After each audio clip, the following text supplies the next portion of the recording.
Hey guys, welcome back to my channel.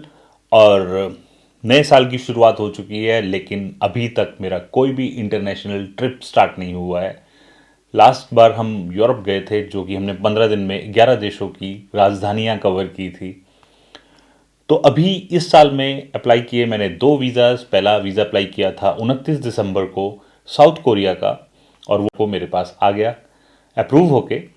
और उसके बाद मैंने अप्लाई किया जापान का वीज़ा, वो भी वीज़ा मेरे पास आ चुका है। नए पासपोर्ट में वीज़ा बढ़ते जा रहे हैं। थी मैंने जब स्टोरी डाली कि मेरा कोरिया वीज़ा आ गया है, तो बहुत से लोगों की क्वारी थी कि कोरिया वीज़ा कैसे अप्लाई किया जाए और उसकी अपॉइंटमेंट कैसे ली जाए और उसके लिए क्या क्या डॉक्यूमेंट चाहिए, किस तरह अप्लाई करना है। तो इस वीडियो में आज मैं आपको बताऊंगा साउथ कोरिया का वीज़ा आप कैसे अप्लाई करें, कैसे उसकी अपॉइंटमेंट लेनी है या अपॉइंटमेंट की ज़रूरत नहीं है।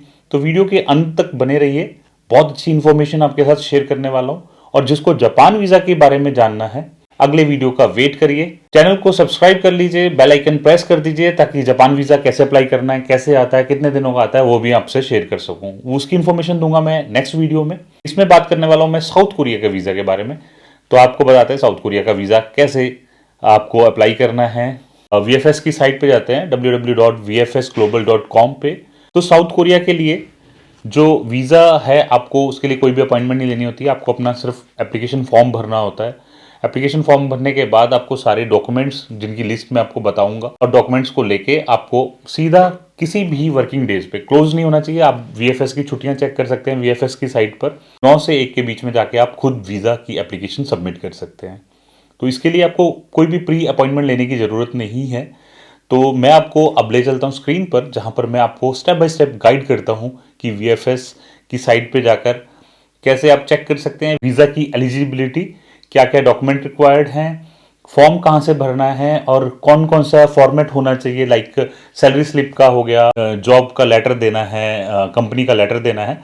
तो वो सब मैं अभी आपको डिटेल में बताने वाला हूँ। vfsglobal.com का पेज जो कि है apply for visa to Korea in India. तो सबसे पहले इसमें आ जाता है वीज़ा टाइप, कि कैसे कैसा वीज़ा चाहिए आपको। सिंगल एंट्री हो सकता है, डबल एंट्री या मल्टीपल एंट्री हो सकता है।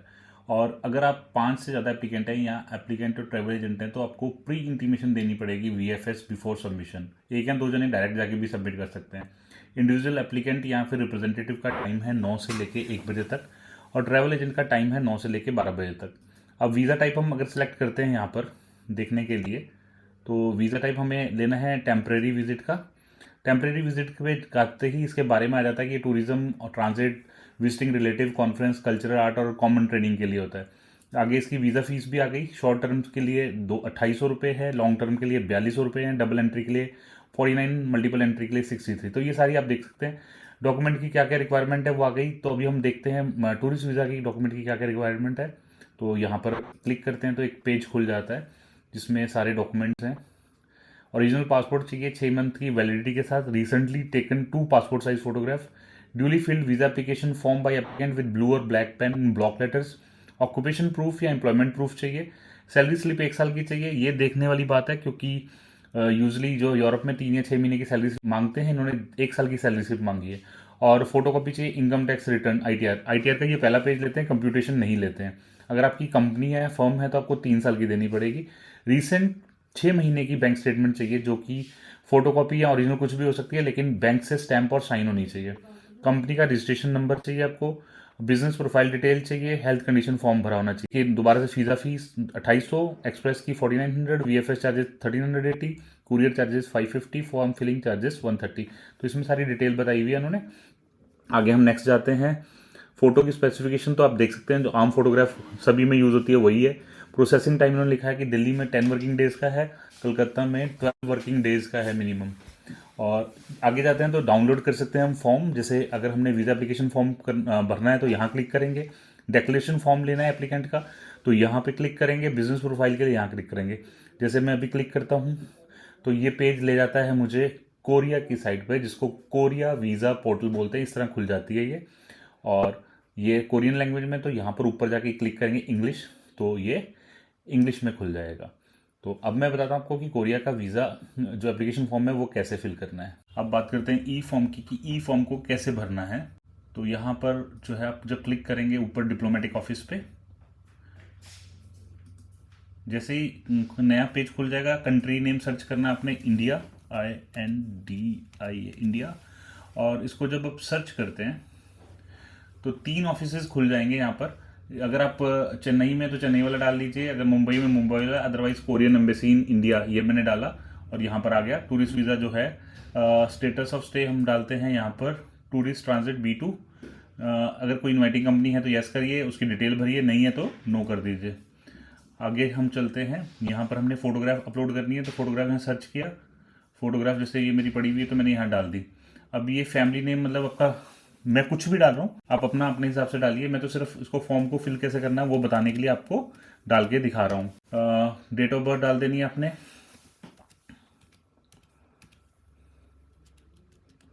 जैसे मैंने कुछ भी डाल दिया मेल। नेशनैलिटी आपकी, फिर सर्च करना है अपने कंट्री का नेम। जैसे आप क्लिक करते हैं यहाँ आप सर्च कीजिए नेशनैलिटी अपनी इंडिया वाली, इंडिया पे क्लिक करेंगे, सर्च करेंगे, कंट्री नेम आ गया, इसके ऊपर सेलेक्ट करेंगे तो यहाँ अपने आप ऑटो फिल हो जाएगा।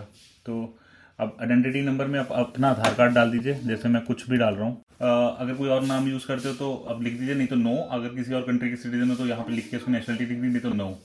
अब डिटेल ऑफ, यहाँ कुछ नहीं डालना आपने, confirmation number, passport number, issue date, expiry date आपने नहीं डालना, ये उनका काम है। पासपोर्ट की क्लासिफिकेशन एक रेगुलर पासपोर्ट है तो रेगुलर डालेंगे। पासपोर्ट नंबर डालना है, जैसे कुछ भी डाल रहा हूँ मैं, आप अपना ओरिजिनल पासपोर्ट नंबर डालिए, उसकी एक्सपायरी डेट डालिए, प्लेस ऑफ इशू की कहाँ पे ये इशू हुआ है, डेट ऑफ इशू लिखिए, उसकी डेट ऑफ इशू क्या थी। Do you have any other valid passport, अगर नहीं है तो नो करना है तो उसके बारे में डिटेल लिखनी है, लेकिन वैलिड पासपोर्ट नहीं है तो आप नो कर दीजिए। एड्रेस लिखना है कोई भी आपको, एड्रेस इन होम कंट्री कोई भी ऐसे लिख दिया आपने एड्रेस। सिटी, लाइक मेरा सिटी कुरुक्षेत्र है तो मैंने कुरुक्षेत्र लिख दिया। स्टेट मेरा हरियाणा है तो मैंने हरियाणा लिख दिया। या फिर आप सर्च कर सकते हो कंट्री में लिखेंगे हम इंडिया और इसको सर्च कर देंगे, यहाँ इंडिया लिखा जाएगा, उस पर क्लिक करेंगे तो ऑटोमेटिकली वहाँ पे ये फिल हो जाएगा। टेलीफोन नंबर लिख दीजिए, कोई भी मोबाइल नंबर लिख दीजिए, ठीक है। उसके बाद ईमेल आईडी लिख दीजिए आप अपनी, उसका सेम एज कंट्री जहाँ प्रेसिडेंस है तो यस कर दीजिए, तो आप यहाँ कर दीजिए, कुछ नहीं लिखना अगर आप वहीं इसी कंट्री में रह रहे हैं। अगर नहीं तो फिर आपको वहाँ लिखना पड़ेगा। इमरजेंसी कॉन्टैक्ट नंबर लिख सकते हैं। उसके बाद हम नेक्स्ट करते हैं। तो ये फॉर्म इतना सेव हो गया। अब हमने नेक्स्ट किया, एप्लीकेशन नंबर यहाँ पर आ गया। फिर उसके बाद आपको डिटेल भरनी है, जैसे मैरिड है तो मैरिड भर दीजिए, अपनी फैमिली नेम, गिवन नेम, अपनी जो है वाइफ का date of birth, residential, nationality, ये सब कुछ देना पड़ेगा। उसके बाद आपकी एजुकेशन कैसी है, हाई स्कूल, डिप्लोमा है, ग्रेजुएट है, पोस्ट ग्रेजुएट है, तो सारा इसमें डिटेल भरनी पड़ेगी। लोकेशन भी डालनी पड़ेगी स्कूल की, कि कहाँ है, कुरुक्षेत्र में है, जैसे मेरा कुरुक्षेत्र में यूनिवर्सिटी तो कुरुक्षेत्र लिख दिया मैंने, या स्कूल जहाँ भी होगा। ऑक्यूपेशन कैसा है आपका, बिजनेस पर्सन है, सोल प्रोपराइटर है, ऑफिस वर्कर है, गवर्नमेंट एम्प्लॉई है, स्टूडेंट है, रिटायर्ड एम्प्लॉई, सब कुछ भरना है और उसके बारे में डिटेल भरनी है। अब आपका आ गया कि आप इंटेंडेड नंबर कितनी बार कोरिया जाना चाहते हो, सिंगल, डबल या मल्टीपल, तो आपने जैसा भी आपकी रिक्वायरमेंट है वैसे भरना है। और यहाँ पर दिन लिखने, कितने दिनों के लिए जाना चाहते हो और कौन सी डेट को जाना चाहते हो। आपको होटल की बुकिंग करनी है कोई भी, और उसकी एड्रेस और रीजन सब कुछ यहाँ पर डालना पड़ेगा। अगर आपने उसका एड्रेस कोरिया में नहीं डाला तो एड्रेस अनडिसाइडेड या एड्रेस एब्सेंटी लिख सकते हो, बट आप डाल दीजिए तो ज़्यादा अच्छा होता है। कॉन्टैक्ट नंबर उसी का, कोरिया का कॉन्टैक्ट नंबर भी डालिए। अगर पिछले 5 सालों में कोरिया आप गए हो, येस और नो आपने वो लिखना है इसमें। नंबर ऑफ विजिट, कितनी बार गए हो, और कोई और कंट्रीज जो आपने कोरिया के अलावा ट्रैवल की हैं तो उसकी पूरी डिटेल यहाँ भर सकते हो आप। यहाँ पहली कंट्री लिखी, पर्पज ऑफ विजिट क्या था, कब से गए, कब तक गए, ऐड भी कर सकते हो जितना मर्जी आप चाहें तो अपनी सारी की सारी हिस्ट्रीज में ऐड कर सकते हो। फिर आप कोरिया फैमिली मेंबर के साथ ट्रैवल करने आते हो तो उनकी डिटेल देनी पड़ेगी। अगर आप नहीं करने तो नो कर दीजिए। फंडिंग डिटेल की, आपके पास कितने पैसे हैं, क्या है, कैसे यूज करेंगे, वो सारा कुछ लिख सकते हैं। और क्या आपको असिस्टेंस आपने इस फॉर्म को भरने के लिए ली है, अगर नहीं ली है तो आप इसको नो कर दीजिए और इसको कंप्लीट द फॉर्म करके सेव कर दीजिए। ये फॉर्म पूरा जो है, इसको जो भी रिक्वायरमेंट इन्होंने पूछी है उसको भर के इसको सेव कर दीजिए और उसका प्रिंट आउट आपको साथ में लेके जाना है। अगर आपने फोटो यहीं पे लगा दी है, अपलोड कर दी है, तो फिर आपको फोटोग्राफ साथ में लेके जाने की जरूरत नहीं है। तो ये था फॉर्म कैसे आपको फिल करना है। जब आप अपना वीजा एप्लीकेशन फॉर्म सबमिट कर देते हैं, वहां पर फीस जमा करा देते हैं, तो आपको एक रिसिप्ट दे देते हैं। उस रिसिप्ट पे आपका एप्लीकेशन नंबर होता है। कोरिया का स्टिकर वीजा तो है नहीं, तो इसका ई वीजा है, लेकिन आपको ओरिजिनल पासपोर्ट सबमिट करने पड़ते हैं ताकि वो चेक करते हैं कि जो इसमें ऑलरेडी वीजा लगे हुए हैं वो सही लगे हुए हैं, डुप्लीकेट तो नहीं है। तो आपको ई वीजा और पासपोर्ट साथ में आ जाते हैं।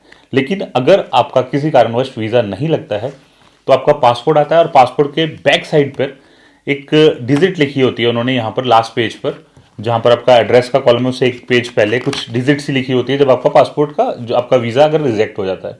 तो आपको वीज़ा अगर रिजेक्ट हो जाता है तो कैसे चेक करना है कि किन कारणों से रिजेक्ट हुआ है, और वो भी मैं आपको बताता हूँ कि आप कैसे चेक कर सकते हो। तो आपको दोबारा से कोरिया वीज़ा पोर्टल पे आना है। कोरिया वीज़ा पोर्टल पे आकर आपको क्लिक चेक एप्लीकेशन स्टेटस, ये जो थर्ड है इसके ऊपर क्लिक करना है, चेक एप्लीकेशन स्टेटस। और यहाँ पर जो पहला ऑप्शन है डिप्लोमेटिक ऑफिस को ऐसे ही रखिए। नीचे यहाँ पर आप पासपोर्ट नंबर से या ई फॉर्म एप्लीकेशन नंबर से या फिर रिसिप्ट नंबर जो आपको उन्होंने दी होती है जब आप फॉर्म सबमिशन करते हैं, तो उसमें से पासपोर्ट नंबर डालेंगे, यहाँ पासपोर्ट नंबर डाल देंगे, उसका उसमें जो पासपोर्ट में आपका नाम है इंग्लिश में वो लिखना है, डेट ऑफ बर्थ लिखनी है, सर्च करना है। अगर तो आपका वीज़ा रिजेक्ट हुआ होगा तो इसमें लिखा आ जाएगा कि आपका जो वीज़ा है उसका रिजेक्ट होने का कारण क्या है। और अगर आपका वीज़ा आ गया है तो आप यहाँ से भी उसकी एक कॉपी डाउनलोड कर सकते हैं। तो ये आप यहाँ से जो सिलेक्ट करेंगे, चाहे अगर आपके पास एप्लीकेशन नंबर है तो एप्लीकेशन नंबर डाल के यहाँ पर एप्लीकेशन नंबर, नेम और डेट ऑफ बर्थ डाल के सर्च कर देंगे। अदरवाइज रिसिप्ट नंबर, नाम और डेट ऑफ बर्थ लिख के यहाँ सर्च कर देंगे। तो इस तरह करके इसी साइट पे कोरिया वीज़ा पोर्टल साइट पर ही आपको अपना जो भी रीज़न रिजेक्शन का या फिर आपको अपना जो वीज़ा है उसको अगर प्रिंट करना है कलर में, क्योंकि जो ये भेजते हैं ये ब्लैक एंड व्हाइट कॉपी भेजते हैं, अगर कलर में प्रिंट करना है तो वो आपको मिल जाएगा। उम्मीद करता हूँ दोस्तों कि आपको ये जानकारी पसंद आई होगी कि साउथ कोरिया का वीज़ा आपने कैसे अप्लाई करना है, किस तरह अप्लाई करना है, अगर आपका वीज़ा आता है तो कैसे आता है, और अगर नहीं आता है तो आपको कहाँ जाकर वो चेक करना है कि किस कारण से आपका वीज़ा रिजेक्ट होगा। ऐसी और इन्फॉर्मेशन के लिए आप मेरे चैनल को सब्सक्राइब कीजिए, बेल आइकन को प्रेस कीजिए ताकि लेटेस्ट अपडेट जानकारी आपको मिलती रहे, और मेरे ट्रैवलिंग ब्लॉग भी आप देख सकते हैं। अगली वीडियो में आपको बताऊंगा जापान वीज़ा के बारे में। जापान वीज़ा भी मेरा ऑलरेडी आ चुका है, तो अगर आप जापान वीज़ा के बारे में जानना चाहते हैं तो बने रहिएगा। कोई भी क्वेरी होती है वीज़ा से रिलेटेड या फिर डॉक्यूमेंट से रिलेटेड तो मुझे मैसेज कीजिए, मैं मैसेज की रिप्लाई करने की कोशिश करूंगा। इंस्टाग्राम पे भी मेरा पेज है dr.deepak देवगन के नाम से, वहां जाकर भी आप मुझे जो है फॉलो कर सकते हैं और डायरेक्ट मैसेजेस में कुछ भी आपकी क्वेरी होती है वो मुझसे पूछ सकते हैं। Thank you so much, keep supporting guys, love you all.